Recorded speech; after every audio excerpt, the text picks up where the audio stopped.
নমস্কার, দেখছেন টিভি9 বাংলা। মিমি রয়েছে আপনার সঙ্গে। এই মুহূর্তের যে ব্রেকিং নিউজ আপনাদের জানাবো, আসুন বেগওয়ালে নজর রাখি আমরা। হাওড়া কার্নিভালে পার্কিং ঘিরে শাসক কোন্দলে প্রথম গ্রেফতার।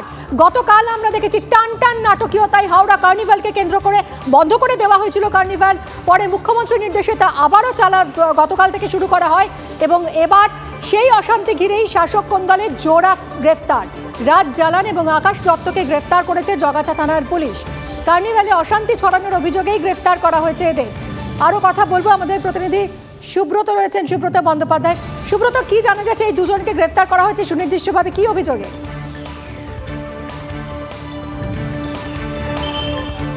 কালই দেখেছি মুখ্যমন্ত্রী কিন্তু একদম এই কার্নিভালে যে অশান্তি এবং যার জেরে কার্নিভাল বন্ধ করার সিদ্ধান্ত নিয়েছিল হাওড়ার পুরসভার মুখ্য প্রশাসক, তার বিরুদ্ধে কিন্তু মুখ্যমন্ত্রী কড়া বার্তা দিয়েছিলেন এবং তিনি জানিয়েছিলেন যে দুজনকে অশান্তি পাকানোর ঘটনায় তাদেরকে ডিটেন করা হয়েছে এবং তারপরে পুলিশ নড়ে চড়ে বসে। এবং যেটা জানা যাচ্ছে পুলিশ সূত্রে, জগাছা থানার পুলিশ কিন্তু এই ঘটনায় যে দুজনকে গ্রেপ্তার করেছে, আজকে তাদেরকে বেলা 12টায় হাওড়া আদালতে তোলা হবে। পাশাপাশি কিন্তু এই ঘটনায় আরও বেশ কয়েকজন জড়িত আছে বা যুক্ত রয়েছে, তাদেরকে চিহ্নিত করা হচ্ছে এবং তাদের খোঁজেও তল্লাশি শুরু হয়েছে ইতিমধ্যেই।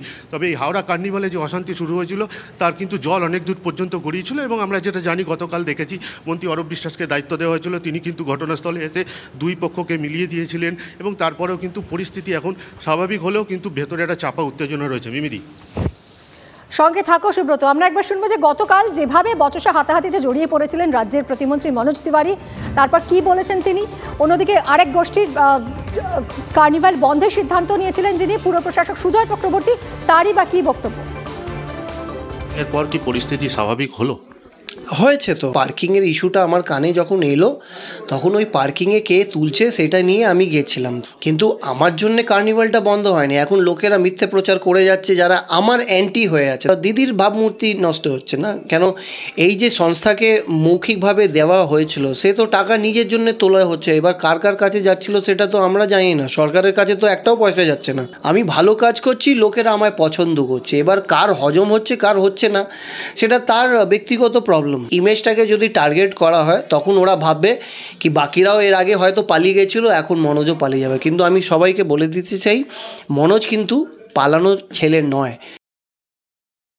ডাক্তারবাবু বলছি, এত রোগ সামলানো যায়, এই রোগটা সামলানো গেল না, একদিন বন্ধ করতে হলো। দেখুন, কিছু কিছু ক্ষেত্রে রুগীকে তো অ্যাডমিটও করতে হয়, সব রুগী তো আর আউটডোরে ট্রিটমেন্ট হয় না, তো কিছু কিছু ক্ষেত্রে আমাদের পেশেন্টদের অ্যাডমিট করতে হয়।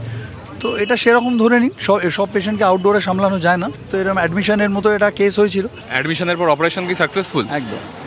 আপনাদের মধ্যে আর কোনো দ্বন্দ্ব নেই? না না, আমাদের বড়ুদা বলে গেছেন, শুনে নিয়েছেন, আর কোনো কথা। বলছি, মেলায় যে পার্কিংয়ের বিষয়টা কি পুলিশ কমিশনারেট পুরো দেখবে? হ্যাঁ, আমরা বলে দিয়েছি, এটা পুরো পুলিশ কমিশনারেট থেকেই পার্কিং পুরো দেখা হবে এবং এটা এখন ফ্রি পার্কিং হবে এখানে। সেটা মাননীয় আমাদের সিপি সাহেব রয়েছেন, উনি দেখেন। পরিস্থিতি সামাল দিতে মুখ্যমন্ত্রীর নির্দেশে আসরে নামেন মন্ত্রী অরূপ বিশ্বাস। শুনুন তাঁর বক্তব্য। অরূপদা, আপনি কি মিলিয়ে দিয়ে গেলেন? মিলাবার কিছু নেই, সবাই মিলিয়ে আছে। কখনো কখনো তো ডিফারেন্স অফ ওপিনিয়ন হয়, এটা তো স্বাভাবিক, সর্বক্ষেত্রে হয়। খেলার মাঠে হয় না, ক্যাপ্টেন একটা সিদ্ধান্ত নেয়, অন্য কোনো একটা সিনিয়র প্লেয়ার বলে যে একে দিয়ে বল করালে ভালো হতো।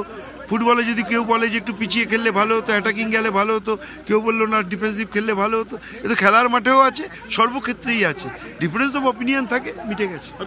একটাই প্রশ্ন, কালকে মানে বন্ধ করে দিত, এখন পর্যায়ে চলে গেলে বন্ধ? সেরকম পরিমাণ কিছু হয়নি, বন্ধ কিছু হয়নি। কালকে একটা সমস্যা ছিল, সেই নিয়ে একটা প্রবলেম ছিল, আজকে মিটে গেছে।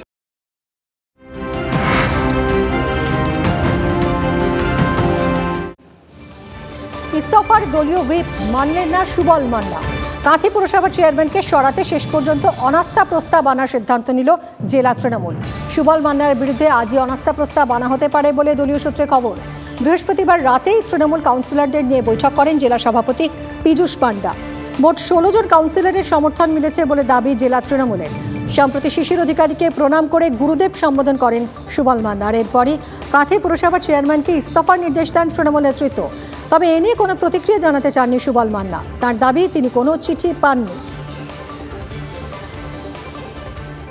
কিছু বলবেন ব্যাপারে? আমি কিছু বলবো না। চিঠি কি এখনো পেয়েছেন আপনি? দলের আভ্যন্তরীণ ব্যাপার, আমি এখন কিছু বলবো না।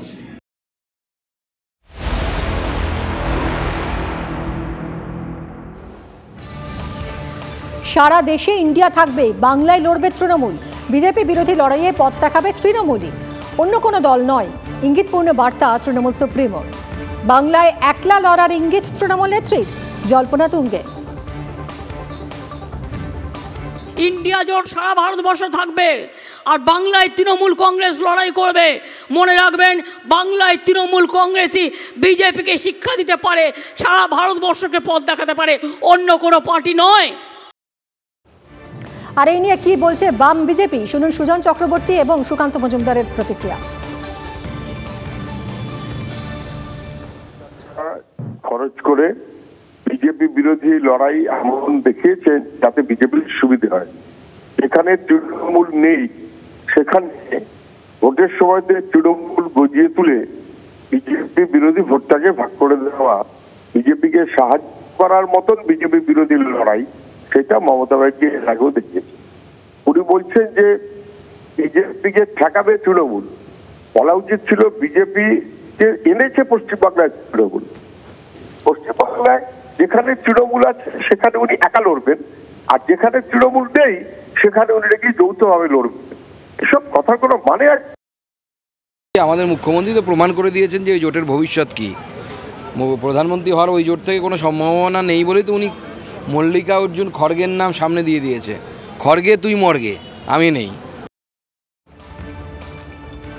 অন্যদিকে বাংলায় তৃণমূলের সঙ্গে জোট চাইলেন আবু হাসেম খান চৌধুরী। টিভি9 বাংলাকে দেওয়া এক্সক্লুসিভ ইন্টারভিউয়ে প্রদেশ কংগ্রেসের একেবারে উল্টো সুর সাংসদ আবু হাসেমের গলায়, শুনুন। তৃণমূলের ডেফিনেটলি একটা ভালো পার্সেন্টেজ লোক আছে এখানে, সেটা সিপিএমের নাই।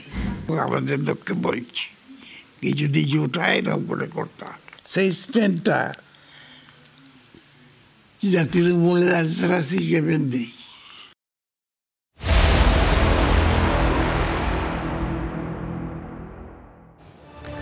লক্ষ্য 24-এর ভোট, নতুন বছরে জেলাবাড়ি বৈঠকে বসছে তৃণমূল। জেলা ধরে ধরে বৈঠক করবেন সুব্রত বক্সী। লোকসভা নির্বাচনের আগে এই পুরনো চালেই ফোকাস মমতা বন্দ্যোপাধ্যায়ের। মমতা বুঝিয়ে দিয়েছেন দলের রাশ থাকছে তাঁর হাতেই। 2 জানুয়ারি থেকে জেলাবাড়ি বৈঠক শুরু হচ্ছে। 2 মেদিনীপুর জেলা নিয়ে প্রথম দিনের বৈঠক, দ্বিতীয় দিনে বাঁকুড়া এবং বিষ্ণুপুর নিয়ে বৈঠক। লোকসভা ভোটের আগে কোন্দল মেটাতে মরিয়া শাসক দল।